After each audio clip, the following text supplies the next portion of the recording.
Hey folks, Jonathan here. Okay, done a lot of work, and I'd actually done a video on this whole setup, but I was editing it, and if I'm bored with it, I'm sure you're going to be bored with it, so I deleted it. So we're just starting over with the video. I'm going to show any of the work because, like I said, it's boring work. But so what I have done, this engine, which is my permanent ice cream making engine, I like to run this one. It runs really good. It's efficient. Don't steal a lot of steam. The oiler works great on it. The other ones I'm having to oil a different way, so I don't want to run them as long. Okay, the plan, I bought another 6-quart ice cream maker bucket, and I'm going to redo this. And I'm not going to change this one, but I'm going to build another one with the same style pulley, but I'm going to put the ice cream maker on this side, and I'm going to make this to where it's sort of a permanent foundation, a permanent mount, but we're going to keep from going out that way. That way it'll be more compact, and I can still be able to go through there like I need to walk through there. So that's the plan with that. But here's what I've done. There's a lot of changes made since this engine runs so much, and I can run this engine, you know, all I want. I can pop the belt off and just let it run. I'm using this engine, and this one and the little green one. Now I have not finished the governor up on it yet, but I have worked on it. So if you notice, the exhaust is now piped, and same way with this engine, the exhaust is now piped. Okay, so what I've done, both the exhaust pipes go down and together. Now I've got them on one-way check valves, but I did not like the clack, clack, clack, clack you get from the check valve opening and closing while it's running. So I turned it until it wasn't clicking no more. This one wasn't as bad. So we're going to figure out something on that, if I'm going to just not run them or what. I don't know, if, I don't think it would hurt anything, but we'll see. So here's what we've done. We've got that exhaust running down into our heat exchanger, which this is a really early, probably I think the original tank is probably 19 teens or 20s or something like that. It's been updated, I think. Most of these tanks were full riveted. This one's got some welds, so it could be in the mid to late 20s. It's hard to say, but anyway, so this company's still in business, but it's still got a brass tag on it. So brass tags were definitely out by World War II. Anything after that or during that or after, it wouldn't have a brass tag, I wouldn't think. So I'm going to say pre-World War II. Nice tank. It's got copper coils inside. I had to repair them. There's, I don't know how many running, but there's a bunch running all the way almost to the other end of the tank. Took the end off the tank, which is this. It was missing the gasket, and I put a gasket on it, and I got a little bit of seep here. It sat so long without a gasket that, it was a little rough. We cleaned up. I think if it don't seal up and quit leaking, I'll take it back down and we'll clean it again and put some maybe some sealer on it or something. I didn't use anything. I put a little grease on the gasket, and that was it. I just happened to have a right size gasket because it was the same as the big Quantity boiler, but I had extra ones with it because he replaced them about every 2 years. So but the door was the same size, luckily. So anyway, here's what we're at. We've got this tank preheating the water, then we've got a pipe coming out the bottom, and we've got it running to a steam pump, which pumps back into our boiler, and which here's our steam pressure in, here's our water out. The water out goes up through the yellow pipe, down to the black pipe, and then all the way down, and then back to the back of the boiler down there with a check valve to keep it from coming out when it's working. So as long as this pump makes more pressure than what's in the boiler, it should add water to it. But we want to preheat our water, and after doing a little research, I found out our goal was about 180 degrees. Now I ran this one time, but I had a highway patrol call, and I had to pull the fire out of it and put it into the pan and run and leave, and so I wasn't able to do what I wanted to do. Now I did a little bit with the end off, but now we've got the end on. I'm going to run it a while and see if we can get the temperature up. The outside temperature of this is 85. And that's on the shady side. I'm sure with the sun beating on it's probably closer to 90 on this side. Well, it's showing 85 here too. Okay, 87 up on top. Yeah, so 87, I don't know if it'll do in that water or not, I don't know. No, if I try it, just don't want to. Yeah, maybe that's it. 87. We're gonna see what it'll do. It don't mix the steam in with it. The steam, our exhaust is right here, so it's just gonna exhaust out. But it does pull a lot of the heat out. Running it the other day, we realized that it don't even put any steam out of it. The steam is completely dissipated, condensed back into water, and then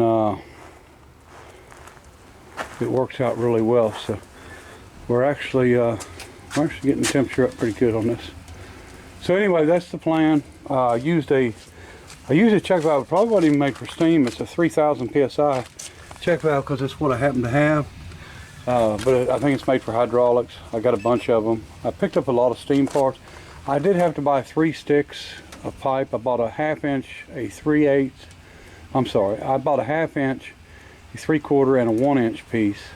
And I still haven't had to buy any valves. I ended up getting a bunch of valves from an estate the other day. Well, I bought them, but the price of what I bought them for was like a 5-gallon bucket for 20 bucks. So, and there was one valve in it that's, I looked it up, it's a Milwaukee quick gate valve. And it's 1.5 inches, and it was $542.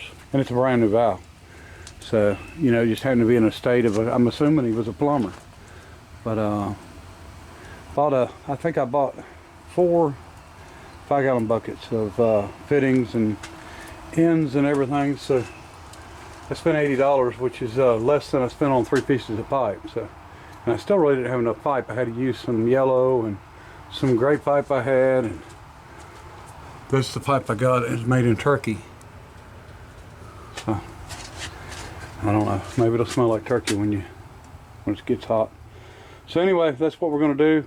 We got her all piped in and piped up, and we're going to start this little engine up here and let it run. We'll take our belt off our ice cream maker, which is really easy to do. So, and we'll just let it run a little bit. All right. All right, folks, here we are running. And as you can see, there's no more steam noise. There's no more steam that you can see. So we're all sealed up there.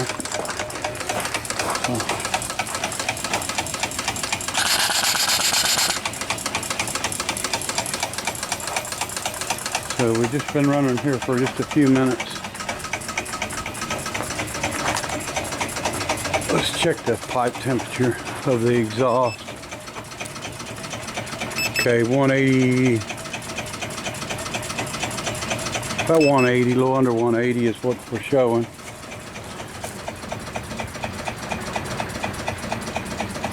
$190, and then coming out is 82.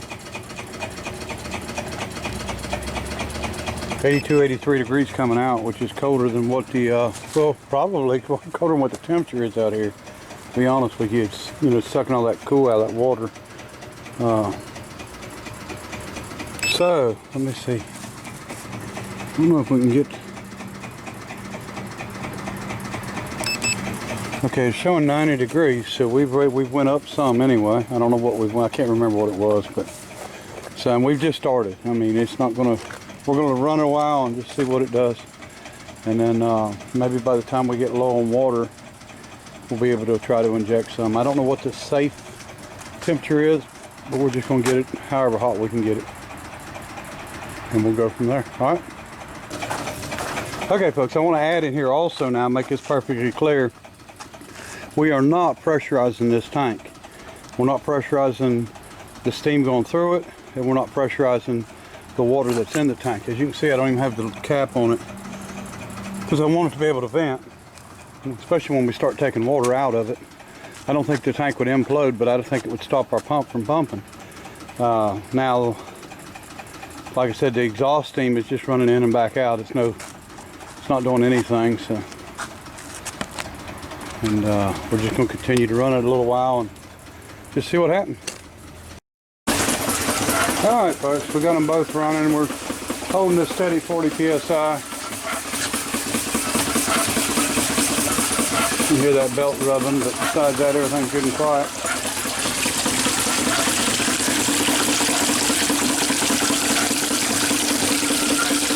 Probably needs a little surfacing, but it's not bad.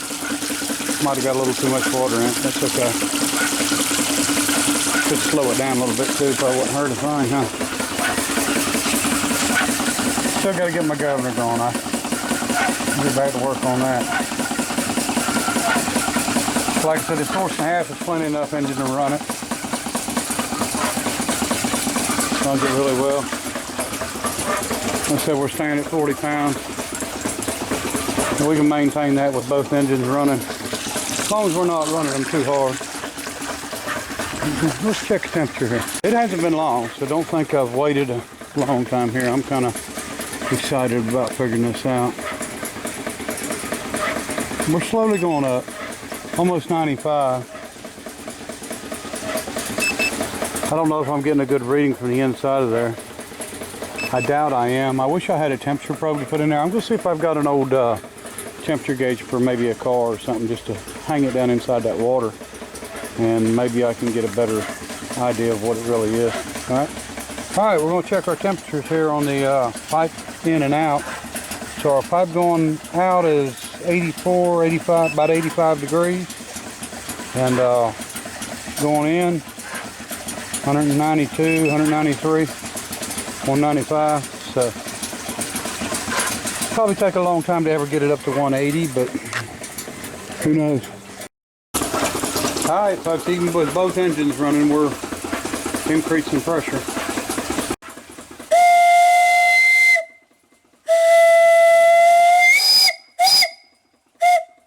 Alright, we're still running both engines.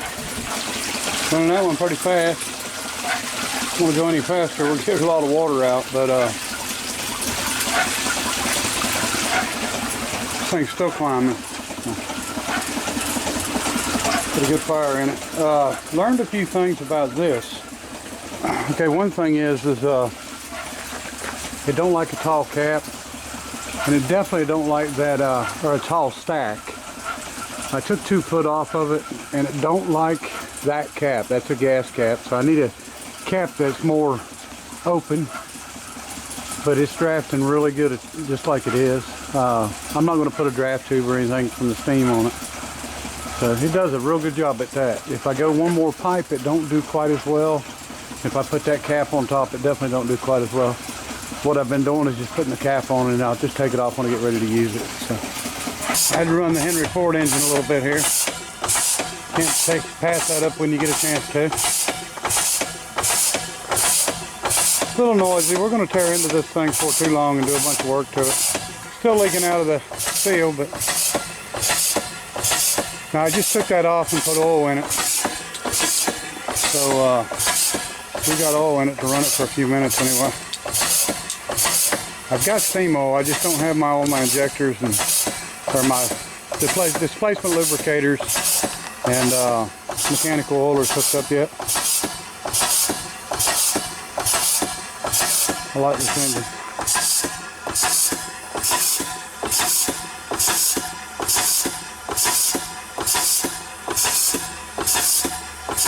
All right, okay, so our temperature is recommended for 180. I got up to 140.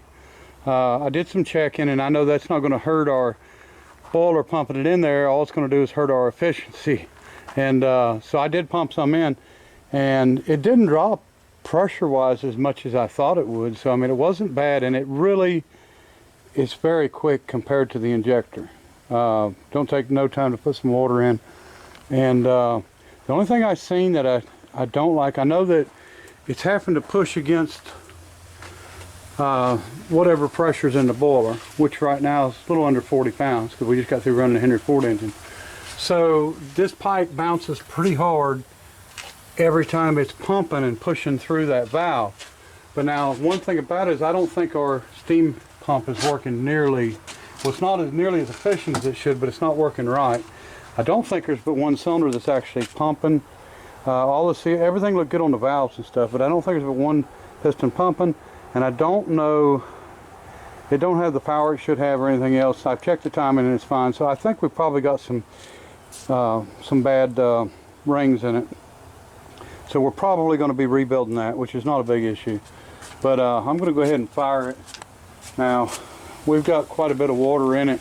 But we'll go ahead and take it up a little bit. Like I said, we're over 40 pounds now. So we'll see how it does. And I'll show you the pipe bounce.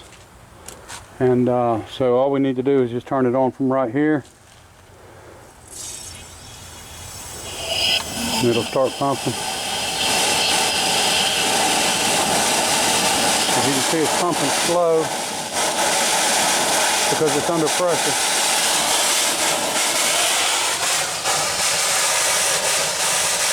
See the pipe bouncing.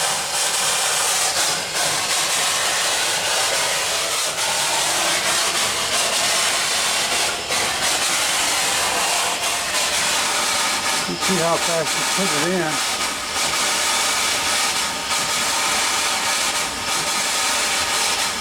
A few more pumps and that thing's going to be out of sight.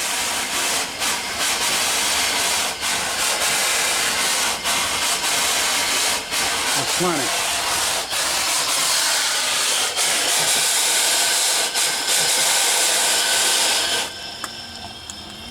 So it works. It's not running nearly as efficient as it should. I mean, it don't even run that good, to be honest with you, but that's okay.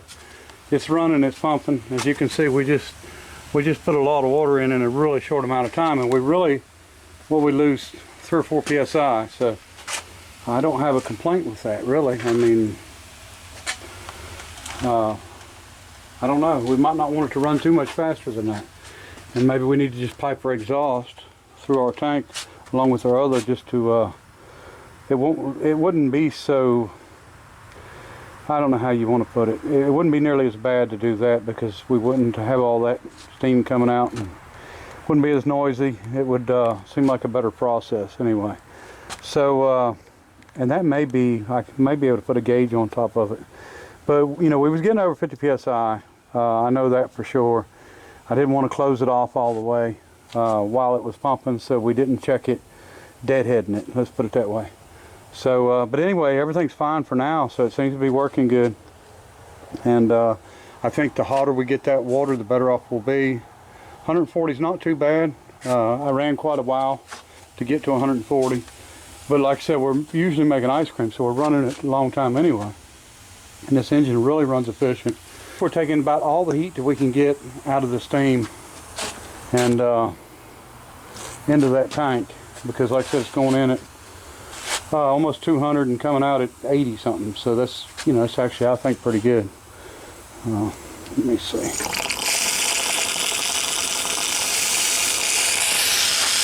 And I've got inverted buckets. We're going to start working on getting condensation and stuff out here before long.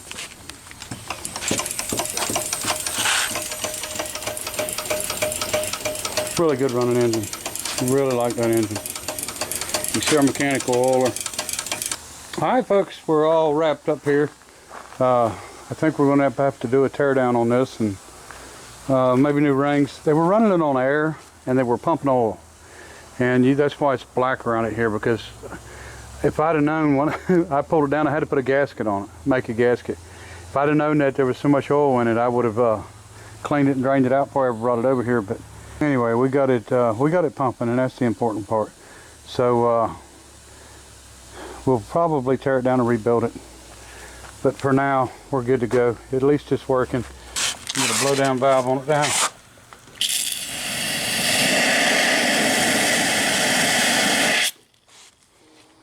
Get everything that's off the bottom, all the crud out of it.